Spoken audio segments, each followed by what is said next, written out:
Hello everyone, my name is Anushka Gain. I am currently studying in 9th grade at Bombay Scottish School. I recently became a VONGster and I will be the host for today's VONG Cafe session. So first I would like to start by talking about Orion Square. So Orion Square is an initiative of Amisha Foundation, which is a non-profit organization that focuses on nurturing conscious global citizens. Orion Square has promoted the VONG movement, which is about bolstering the voice of the new generation to accelerate the adoption of sustainable practices by the global community. The VONG movement helps in building deeper understanding of global social issues amongst the new generations and enables them to influence the attitudes of the society through this understanding. They also give opportunities to influence government policies and global initiatives to accelerate adoption of sustainability in order to protect humanity from the catastrophic consequences created by their greed and ignorance. Today we have Miss Isha Gupta with us. She's the founder of Happy Living Nature Club. She has done her MBA in Marketing and Finance from Ford School of Management. She is an environment lover. Hello, Isha. Hi, good evening. How are you? How are you doing, Anushka? Can you hear me? Am I audible? Would you like to say something about yourself before we begin? Yes. Can you hear me? Am I audible? Yeah. Okay. So first of all, thank you for inviting me to this lovely platform. And it's great to see an enthusiastic child like you as a host. And I'm sure you're going to have the most interesting questions, which I should be able to answer at the best of my knowledge. So thank you for having me here. And let me know when you want to get the session started. Okay. So let's begin. My first question to you is, what happens with the waste after segregation? Okay, so I would first like to start with, actually what exactly is a waste and why do we need to segregate it?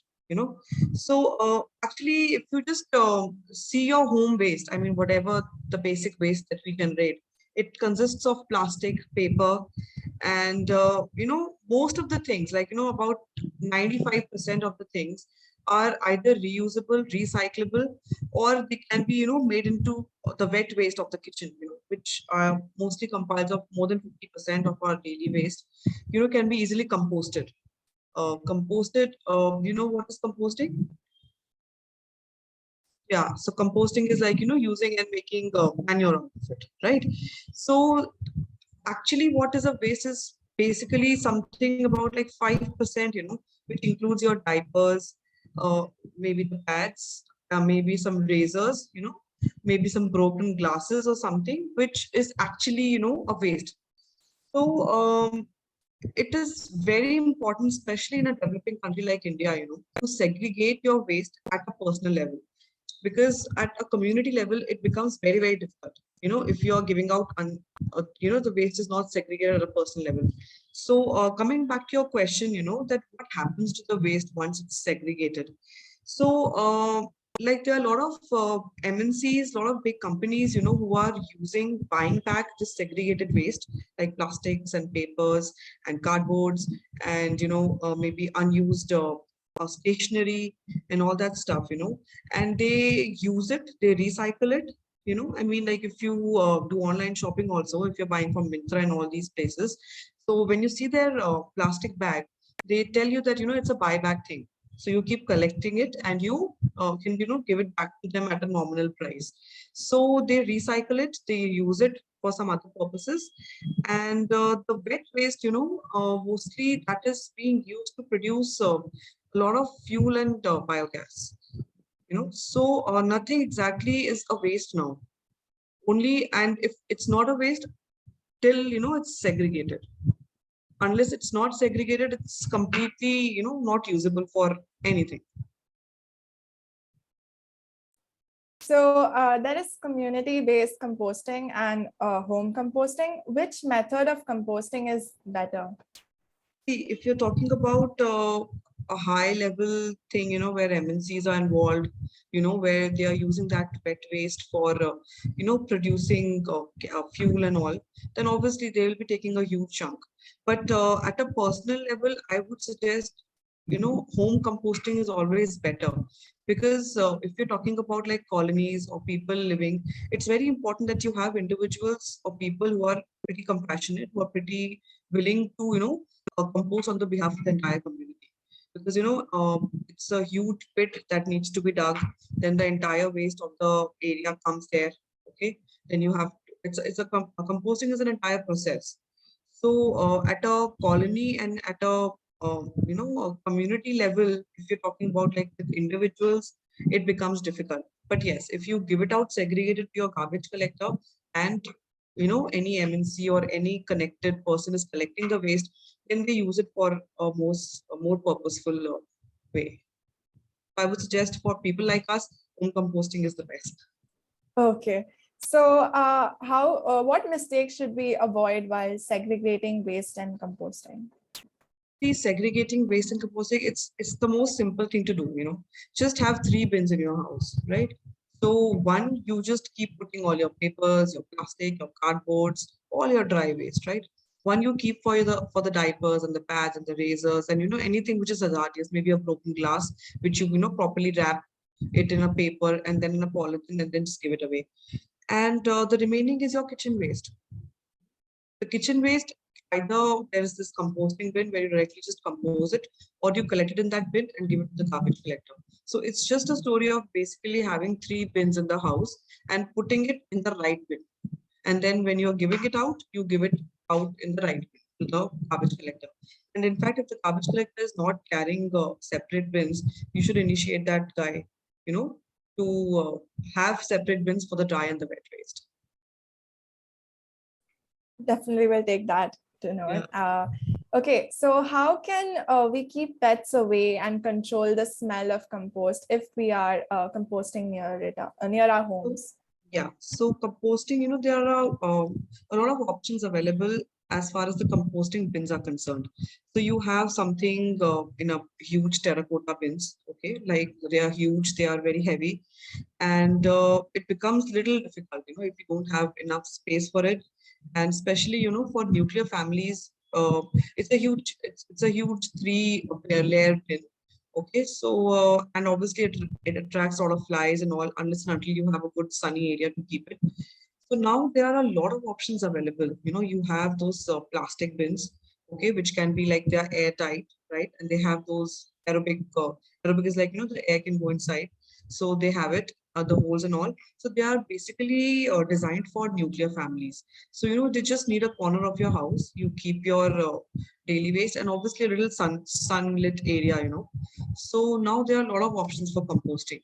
But yes, I would definitely suggest, if you have the place, the area, then nothing works better than the terracotta one. So can I prevent my compost from freezing during winter months? Can you please come again? Can I prevent my compost freezing during winter months? See, during winter months, since the sunlight is quite limited, right? So, and the wet waste is a lot during winters comparative to summers, because you have your carrots, you have those juices, and you have peas and all these things coming. The winter vegetables, comparatively, the wet waste in it is more. So you can obviously add a lot of cocoa peat, which would suck in the moisture, right? And you can leave your bin open for a certain amount of times that it gets maximum sunlight. Okay, so leave the bins open and so that I can get Yeah, for some time. Yeah, because Oh, see, if okay. you open them, they would attract flies, they would attract mosquitoes and everything. So for as much time, you can leave it open for some time during the daytime. Leave it open and then just cover it with a newspaper layer. Okay. Your daily waste. After you are done with putting the microbes and the cocoa peat, you cover it with a newspaper layer. So that would attract less mosquitoes and less flies. Oh, okay. So what is the ideal waste segregation method? Is there an advanced waste segregation, a method that we can use, particularly for dry waste? So typically for dry waste, the best way is, you start at home. right? And you start, influencing your neighbors. You can have workshops, and it's the most simple thing to do. And if the dry waste is not much, you can collect it over a period of time and give it away in about a week's time. It depends from family to family. People have joint families, so they have more dry waste. So starts from a personal level, and then obviously a person who's passionate enough for the cause, they would be influencing other people. Yeah. How do you connect a colony to become more compliant regarding waste management? And are there any laws that enforce waste management for WRAs or individual or waste collection? So there are, if you just go and browse through the laws, there have been laws ever since, but unfortunately in our country, the laws, they hardly matter, right? So if you're talking about specifically colonies and areas, it is very important if you can pitch in the RWA of your colony, right? And you can have a team, you can have your own green team, colony wise. Maybe say if I stay in horse cars, I can have a horse cars green team, wherein I can pitch a couple of like-minded people who are compassionate enough for the cause. And together, along with the RWA, you can have a plan of action that, they shoot out a message on behalf of the green team that, you start segregating your waste to the residents. Okay. And eventually, you can have workshops in the colonies, to show them how it affects. And it's not only about the colony and the individuals.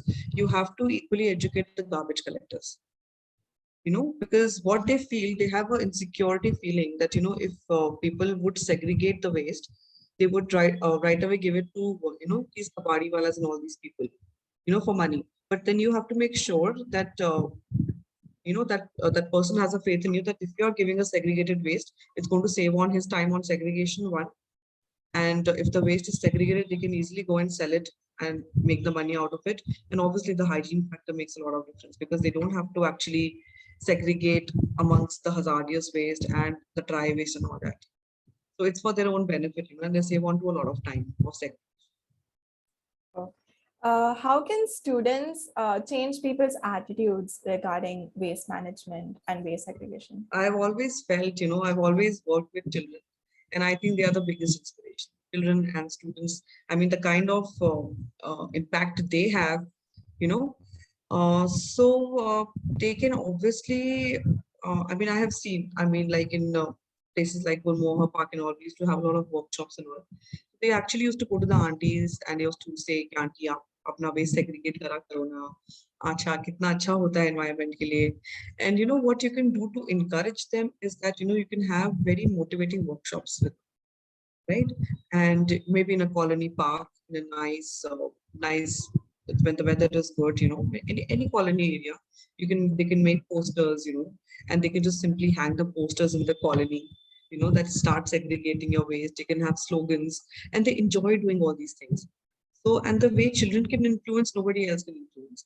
So what actually we did, and we also succeeded, were like, we used to have these poster making like the thing, and they used to make their own slogans, and we used to have about like 15 to 20 posters ready, and then they used to hang it in different parts of the colonies, and people used to read, even in the markets they used to start hanging. And at the same time, you have to initiate them to start segregating their own waste and make it rewarding for them, that if they are doing it, and somebody who's really doing pretty well, you reward that person. So it inspires other people also. And they eventually, once they get into that reward mode, they will automatically start doing their bits. But yes, adult supervision is definitely required. But yeah, children are the best motivators. The way they can do, nobody else can do. Well, I hope to Yes. make an influence too. And The way you are doing. at least start making a change, even if that's from my own society, and Absolutely. maybe solve the issue of waste segregation. Yes. What is your opinion on the VONG movement? I think VONG movement is a very, I mean, like I have done one more session with you before, and I really love it, because kids, they come and they host, and they are so confident about it. And, it's truly inspiring. I mean, like at your age, okay, I was not like that. So definitely, it's truly inspiring, and Mr. Dhawan is doing a great job. Because the most important thing in this world is that you go out and you reach out to people and you ask what is required to be asked. If that thing is, if you are able to break that barrier, that is the best way. I mean, like being confident enough to host, to ask, it's an amazing thing to do. Oh, I really like the warm movement, especially, the hosts here. I recently became a VONG and I'm a very shy person. I'm not the kind that usually talks in public, but No, but you're doing so well. I mean, like thank you so much. it's that's a great thing. That is what kids need. And actually, that Yeah. is what one needs in a lifetime. If you can just come out with what you want, if you're confident, so that is what is required. Yeah. Thank you so much for being with us today and educating us on waste segregation and composting. Thank There you. were a couple of things I want to add about waste segregation. May I? Yeah. Yes, Yeah. please. So the thing is, like I would just like to brief up a bit on how you go about it. So if just generally, if you want to start it in your colony, so first go ahead and make a green tea. Like it can have your mother who's inspiring you probably. It can have other people, other children of your age who are interested in sustainable activities. And since vacations are approaching, right? So you can organize maybe a poster making competition for the kids around, right? You can make people aware about it, that how beneficial it is. Because you see in Delhi specifically, you have these big mountains of garbage, right? And which is getting collected over the time. And now a lot of MNCs like IFCL and all, they have taken up their contract. They are, buying that waste and they're converting it, they're segregating it, and they're converting it into biogas and fuel and other things. But of lately, I don't know if you have heard about the news that there was also a fire in one of these fire markets. It caught fire because of high temperatures, and it was a mess. It was a complete mess. So we need to really stop these landfills, and specifically, people just come up and say that what difference one bottle, if I am not, segregating one bottle, if one house is not segregating. Imagine 8 million people saying this.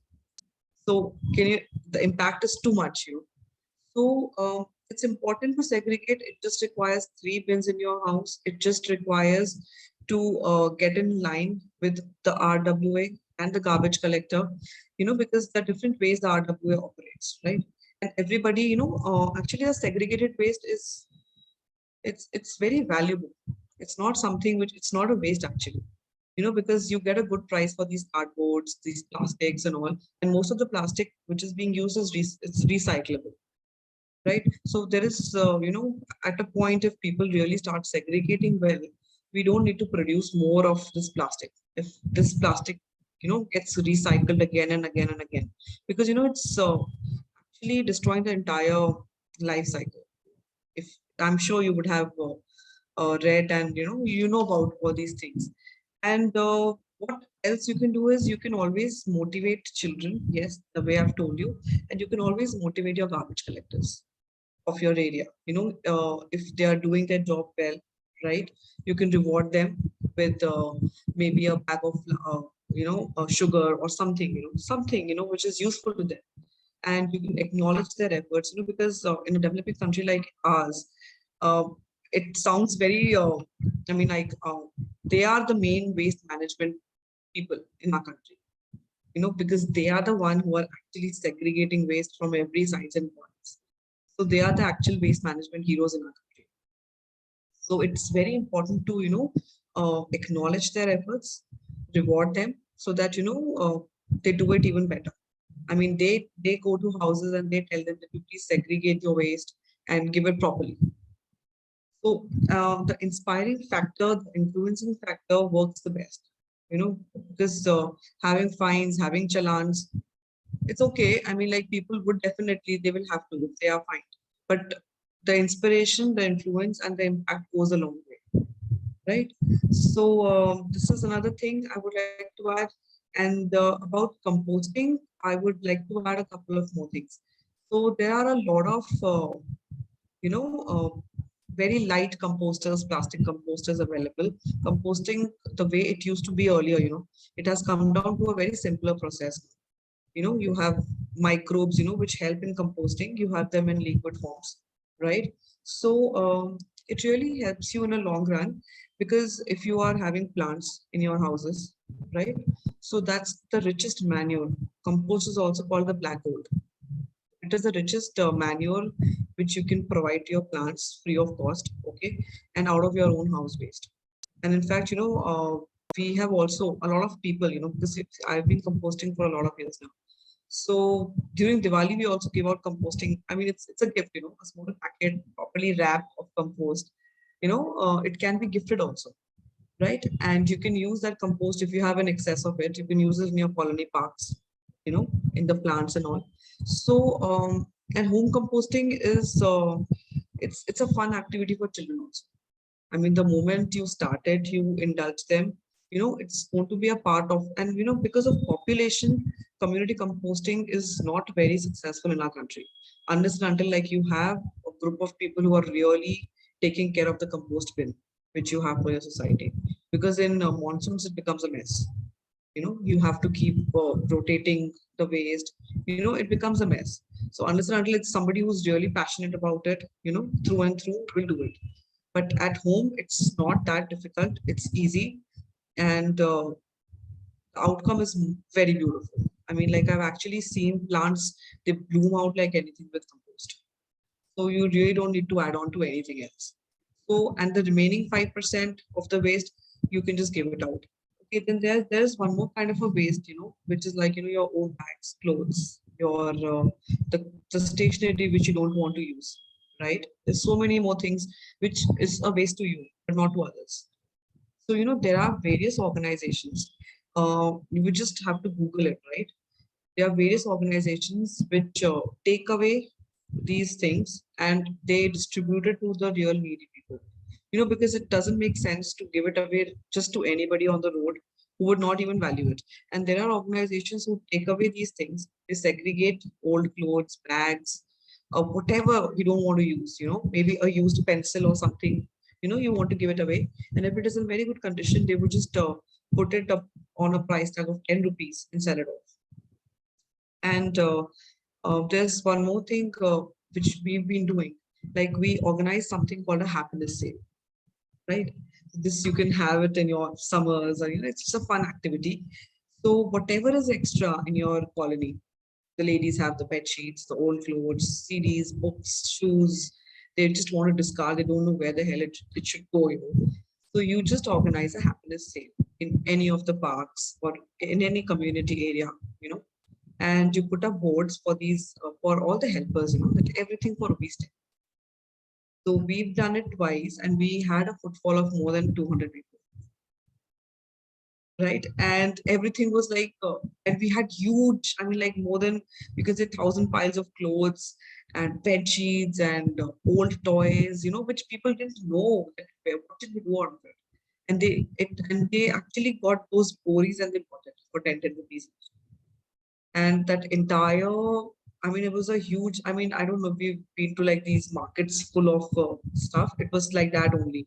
We had put up those durries and we had segregated everything very nicely, the CDs, the shoes and everything was sold in a matter of 1 hour.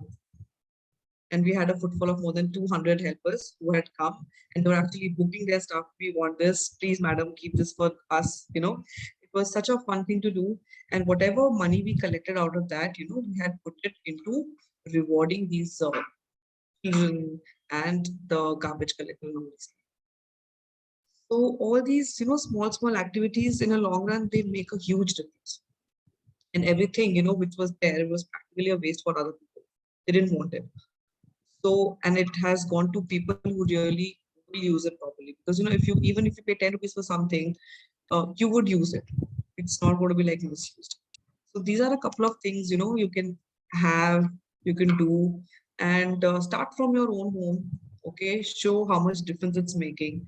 Inspire your friends, inspire your residents, and pitch in the RWA. Tell them, how important it is in today's time, because wherever we are landing, it's not going to be a good place tomorrow. if we don't start it at a proper scale right now. It will make a lot of difference if we start it. It's going to make a positive impact. That is true. If we start today, we'll have a better tomorrow.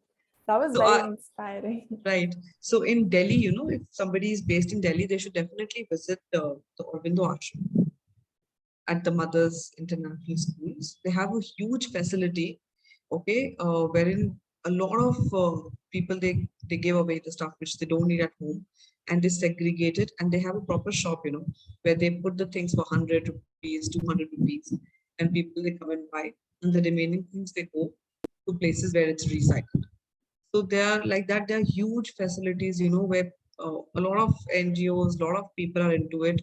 And trust me now, that waste segregation and management has become a, you know, it's a gold mine now for people, you know, who actually use the segregated waste. So it's high time we should start segregating it. That is true. Like in my native place in Kolkata, I have seen like my aunt, she usually like uses the compost for like plants, and those plants are very pretty and they grow Yes, very well. because it's all natural, you know. And in compost, you know, like there are a lot of, I would just like to brief you 2 minutes. I mean, it's okay with you? So yeah, about Sorry, could you composting. repeat? I didn't hear you. Can I just brief you a bit more on composting? Yeah, sure. Yeah, so like, you know, I used to like kind of inspire a lot of people into composting. So the initial, most of them used to just, you know, just run away in the first cycle only. But like, we can't compost, there are so many worms, they're just, the worms are coming out of the compost, and it's so smelly, and there's so many things. So the worms, you know, they are the best friends. They are not going to harm anybody, right? They don't have teeth, you know, so they can't harm. And we see them like monsters, but you know, they are actually very they are lovely creatures, you know, who are actually eating away and making compost ready. So they're like 2-3 hitches, you know, the bad smell, the, you know, the worms. So if you are able to inspire a person, you know, into having at least 3 cycles of composting, you're through. Then it becomes a part of their lifestyle, right? And it's just, you know, composting is what? It's just another bin in your house. It's just another waste bin in your house. So start with having 3 bins and start giving those 3 bins segregated, and then you will see how much difference you can make. There are a lot of fun activities you can do, and that's going to lead into a different level of segregation altogether. That sounds very inspiring, and I want to try it too. Definitely, you should try, and if you get stuck anywhere, you can always get in touch. You know how to go about it. Yeah. Yeah. Thank you so much for the great It was lovely insights. I speaking learned to a you. lot. Lovely Same speaking here. to you too. Lovely speaking to you, and have a great night. Have a great day. Thank you so Thank you. much. Good evening. Bye-bye.